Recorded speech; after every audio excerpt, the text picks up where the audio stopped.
வணக்கம் அன்பர்களே. அஸ்ட்ரோசிரி சேனல் வாயிலாக நான் உங்கள் அஸ்ட்ராலஜர் டாக்டர் சதீஷ். தனுசு ராசி அன்பர்களே, சுக்கிர பகவானால என்ன பலன்? சுக்கிர பகவான் உங்க ராசியிலேயே அமர்ந்திருக்கார். வருகின்ற கார்த்திகை மாதம் 17ஆம் தேதி, அதாவது 2/12/2024 அன்று சுக்கிர பகவான் 2ஆம் இடம் என்று சொல்லக்கூடிய தனஸ்தானம், குடும்பஸ்தானம், வாக்குஸ்தானத்துல போய் அமர இருக்கிறார். அப்போ அந்த 2ஆம் இடம் என்பது சனி பகவானுடைய வீடு. அப்போ சனியும் சுக்கிரனும் நண்பர்கள் தன்னுடைய அதிநட்பு வீட்டில் போய் அமர்ந்து உங்களுக்கு சொகுசு வாழ்க்கையை தரப்போகிறார் அப்படின்னு சொல்லலாம். ஏன்னா உங்க ராசிநாதனுடைய பார்வையும் பெற்றிருக்கிறது. அப்போ சுக்கிர பகவான் உங்களுக்கு யாரு அப்படின்னா, உங்க ராசிக்கு 6க்குரியவன், 11க்குரியவன். கடன், நோய், எதிர்ப்பு, பகையை தரக்கூடியவனும் அதே சுக்கிர பகவான் தான். லாபத்தையும் மன மகிழ்ச்சி, சந்தோஷத்தை தரக்கூடியவனும் அதே சுக்கிர பகவான் தான்.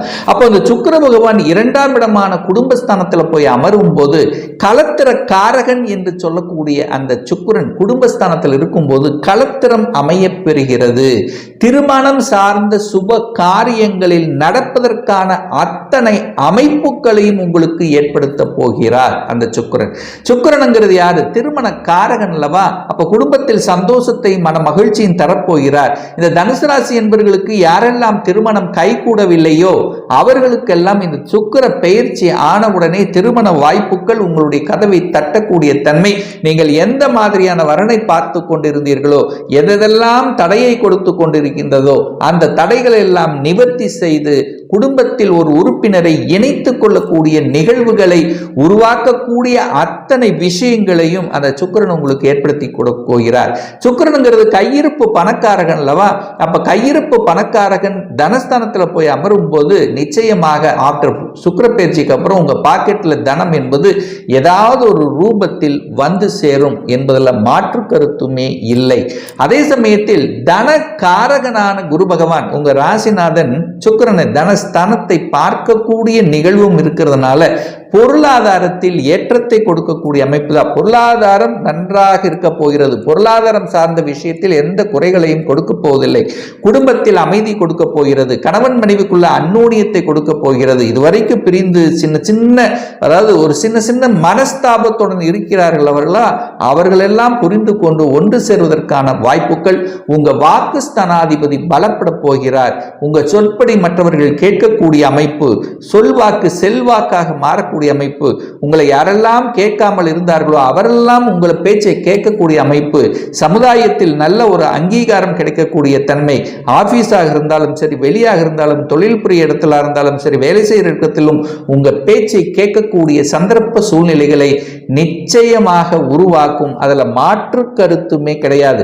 கடனால அனுகூலம், ஆதாயம் உண்டா? நிச்சயமா உண்டு. கடன் கிடைக்கும். நீங்க தொழில் விருத்திக்காகவோ அல்லது வியாபார விருத்திக்காகவோ வங்கியில் அப்ளை பண்ணீங்கன்னா கடன் கிடைக்கும். கடன் கொடுக்கக்கூடிய, தனத்தை கொடுக்கக்கூடிய வங்கிக்கு காரக கிரகமான குரு பகவான் 6ஆம் இடத்துல தான் போய் உட்கார்ந்துருக்கார். அப்போ நிச்சயமா உங்களுக்கு கடன் கிடைக்கும். கடனால ஆதாயம், கடனை வாங்கி அந்த கடலின் மூலமாக அனுகூலம், ஆதாயத்தை பெறக்கூடிய அமைப்புங்கிறது நிச்சயமாக உண்டு.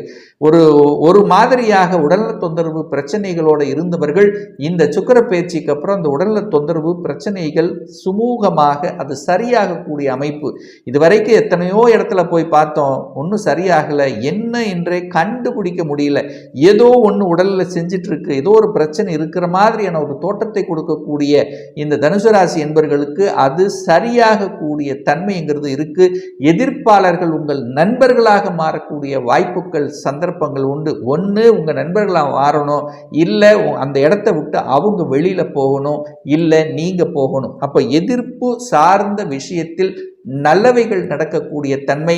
வம்பு வழக்கு சம்பந்தப்பட்ட தொந்தரவு பிரச்சனைகள் இருக்கக்கூடிய தனுசு ராசி என்பவர்கள் இந்த சுக்கிர பயிற்சிக்கு அப்புறம் அது சரியாக கூடிய தன்மை, வழக்கு முடிவுக்கு வரக்கூடிய தன்மைகளையும் சந்தர்ப்பங்களை உருவாக்கும். வேலை கிடைக்கும். வேலை இல்லாத இந்த தனுசு ராசி என்பவர்கள் இந்த சுக்கிர பயிற்சிக்கு அப்புறம் வேலை கிடைக்கும். முதல் வேலை செட்டில் ஆவீங்க, நல்ல வேலை கிடைக்கும். படித்த படிப்புக்குண்டான வேலை கிடைக்கக்கூடிய அமைப்பு. வேலைக்காக வெளிநாட்டில் அப்ளை பண்ணியிருந்தீங்கன்னா அந்த வெளிநாட்டு வேலை கிடைக்கும். ஏன்னா 6ஆம் இடத்திலிருந்து குரு பகவான் 12ஆம் இடத்தை பார்க்கிறார். 12ஆம் இடம் என்பது வெளிநாட்டு தொடர்புகளை கொடுக்கக்கூடிய இடம் அல்லவா? அந்த இடத்தை குரு பகவான் பார்த்து புனிதப்படுத்துகிறார். அப்போ வெளிநாட்டு வாழ்க்கை, கடல் கடந்து வாணிபம், பிரயாணங்கள், டிராவலிங், இந்த மாதிரியான விஷயங்கள் எல்லாமே உங்களுக்கு நல்லவைகள் நடக்கக்கூடிய தன்மைகள் சிறப்பாக இருக்கு. அதே சுக்கிர பகவான் தான் உங்களுக்கு 11க்குரியவன், லாபத்தை கொடுக்கக்கூடியவன், மன மகிழ்ச்சி சந்தோஷத்தை கொடுக்கக்கூடியவன் இந்த சுக்கிரன் தான். இந்த தனுசு ராசி என்பர்கள் அவர் தனக்கு 4ஆம் இடம் என்று சொல்லக்கூடிய கேந்திரத்தில் உட்கார்ந்திருக்கார். அப்ப என்ன ஆகும்? லாபம் கிடைக்கும், எண்ணியது நடக்கும், தைரியமாக துணிந்து செயல்படக்கூடிய தன்மை, மூத்த சகோதரர்கள் மூலமாக அனுகூலம், ஆதாயம், உல்லாசம் சார்ந்த விஷயங்கள், அனுபவிக்கக்கூடிய தன்மைகள், பிரயாணங்கள், சுற்றுலா செல்லக்கூடிய தன்மைகள், குடும்பத்தோடு மனமகிழ்ச்சி சந்தோஷமாக கேளிக்கை சார்ந்த விஷயத்தில், அதாவது ஒரு சொந்த பந்தங்களோட உறவுகளோட ஒரு கொண்டாட்டம் என்று சொல்லக்கூடிய அமைப்பு நிச்சயமாக உண்டு. 11 லாபம், செய்யக்கூடிய தொழில்களில் லாபம், வேலையில் ப்ரமோஷன் கிடைக்கக்கூடிய அமைப்பு. ரொம்ப நாளாக இந்த 1 வருடமாக எனக்கு ப்ரமோஷன் வேணும் பட் கிடைக்கல. பட் இப்போ இந்த சுக்கிர பயிற்சிக்கு அப்புறம் ப்ரமோஷன் என்பது கன்ஃபார்ம் பண்ணிக்கலாம். ஸோ ப்ரமோஷன் சார்ந்த விஷயங்கள், மாற்றம் சார்ந்த விஷயங்களும் நல்லவைகள் நடக்கக்கூடிய தன்மை என்பது நிச்சயமாக இந்த தனுசு ராசிக்கு உண்டு. ஆனால் தனுசு ராசி அன்பர்களுக்கு இந்த சுக்கிர பகவான் எத்தகைய தன்மையில் இருக்கிறார் அப்படிங்கிறது பார்க்கணும். உங்கள் ஜாதகத்தை எடுத்து வச்சுக்கோங்க. சுக்கிரன் எங்கே உட்கார்ந்துருக்குன்னு பாருங்க. சுக்கிரன் பலப்பட்டு இருந்து, நல்ல பலமாக இருந்து, கெடாமல் இருந்தால், கெடாமல் அப்படின்னு என்ன? சனி, செவ்வாய், ராகு இந்த ஒட்டுமொத்த கிரகங்களின் தாக்குதல் இணைந்தோ அதனுடைய பார்வை பெற்றிருந்தாலோ கெடுகிறது அப்படின்னு அர்த்தம். சுக்கிரன் கெட்டால் என்ன நடக்கும்? சொகுசு வாழ்க்கை கெடும், சொகுசாக இருக்க முடியாத சில தன்மைகளை உருவாக்கும்.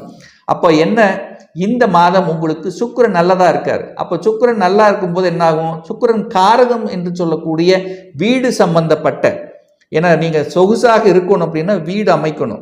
அந்த வீடு அமைக்கக்கூடிய தன்மைகள் உங்களுக்கு சிறப்பை பெறுகிறது. ஒன்று கட்டி விட்டு வாங்கலாம், அல்லது என்ன இதுவரைக்கும் வாடகை வீட்டில் இருந்தவங்க சொந்த வீட்டுக்கு குடிபெயரக்கூடிய அமைப்புகள், அல்லது வீடை கட்டக்கூடிய எண்ண ஓட்டங்களை கொடுக்கக்கூடிய அமைப்புகள், வண்டி வாகனத்தை ஒன்று மாற்றலாம், பழைய வாகனங்களை மாற்றி புதிய வாகனங்களை வாங்கலாம். இல்லை இதுவரைக்கும் வாங்காதவங்க வாங்கக்கூடிய யோகம் இருக்கிறது, அதை உபயோகித்து கொள்ளுங்கள். இதுவரைக்கும் இது 2 வீலர் தான் நான் வச்சிருக்கிறேன், 4 வீலர் போகக்கூடிய எண்ண ஓட்டங்களை கொடுக்கக்கூடிய ஒரு மாதம். அட்லீஸ்ட் உங்களுக்கு ஒரு மாற்றத்தை, ஒரு வாகனத்தை வாங்கணும் அப்படிங்கிற ஒரு எண்ணமாவது உங்களுக்கு குடும்பத்தில் டிஸ்கஸ் பண்ணக்கூடிய சந்தர்ப்ப சூழ்நிலைகளை நிச்சயமாக உருவாக்கும். கலைத்துறையில் இருக்கக்கூடிய இந்த தனுசு ராசி என்பர்களுக்கு ஏற்றத்தையும் அனுகூலத்தை தரக்கூடிய அமைப்பு, புதிய ஒப்பந்தங்கள் தேடி வரக்கூடிய அமைப்பு, கலைத்துறையின் மீது நாட்டத்தை கொடுக்கக்கூடிய அமைப்பு, கலைத்துறையில் போகலாமா, அதில் போய் சாதிக்கலாமா அப்படிங்கிற எண்ணத்தை கொடுக்கும். அழகு சார்ந்த துறையில் இருக்கக்கூடிய தனுசு ராசி என்பர்களுக்கு நல்லது. அழகு, தன்னை அழகுபடுத்தி கொள்ளுதல், கவர்ச்சியாக இருக்க செய்வது, அழகாக இது பண்ணப்படக்கூடியது, அழகு சார்ந்த பொருள்களை தயாரிக்கக்கூடிய துறையில் இருக்கின்றவர்களுக்கு நல்லது நடக்கக்கூடிய தன்மை, ஜவுளி சம்பந்தப்பட்ட, டெக்ஸ்டைல் சம்பந்தப்பட்ட துறையில் இருக்கின்றவர்களுக்கு நல்ல மாற்றத்தை கொடுக்கக்கூடிய அமைப்பு, புதிய ஏற்றுமதி இறக்குமதி சம்பந்தப்பட்ட ஒப்பந்தங்கள் கிடைக்கக்கூடிய வாய்ப்புகள். ஸோ இந்த மாதிரி சுக்கிரனுடைய காரகத்துவம் என்று சொல்லக்கூடிய ஹோட்டல், ரெஸ்டாரண்ட் இந்த மாதிரியான துறையில் இருக்கின்றவர்களுக்கும் நல்லது நடக்கக்கூடிய தன்மை. 2ஆம் குடும்பஸ்தானத்தில் சுக்கிரன் வந்து அமர்வதால் அந்த சுக்கிரன் அமருகின்ற அந்த வீடு, அந்த வீட்டின் அதிபதி ஆட்சி பலம், மூலத்திரிகோணம் பலம் பெற்றிருக்கிறதுனால, சுக்கிரனுங்கிறது பொதுவாக பெண்களை குறிக்கக்கூடிய ஒரு கிரகம்ங்கிறதுனால பெண்கள் இந்த மாதம் ஆஃப்டர் சுக்கிர பயிற்சிக்கு அப்புறம் நல்லவைகள் நடக்கக்கூடிய தன்மையும், மனதில் பிடித்த சில விஷயங்களை செய்யக்கூடிய தன்மையும், மனதில் சந்தோஷத்தையும் கொடுக்கக்கூடிய தன்மை நிச்சயமாக உண்டு அப்படின்னு சொல்லலாம். உங்களுக்கு இப்போ என்ன தசை நடக்குதுன்னு பாருங்க. அதாவது ஒரு சுக்கிர திசை நடக்குது அல்லது சுக்கிர புத்தி நடக்குது அப்படின்னா எங்கே போயிட்டு வரலாம் அப்படின்னா, கும்பகோணத்துக்கு அருகில் இருக்கக்கூடிய கஞ்சனூரில் வீட்டிருக்கக்கூடிய அக்னீஸ்வரன் கோயில் இருக்கக்கூடிய சுக்கிர பகவானை நீங்கள் தரிசித்து வந்தால் நிச்சயமாக சுகபோகங்களை அள்ளித்தரக்கூடிய, நல்லவைகள் நடக்கக்கூடிய ஒரு நல்ல அமைப்பை உருவாக்குங்கிறதுல எந்தவித மாற்று கருத்தும் கிடையாது.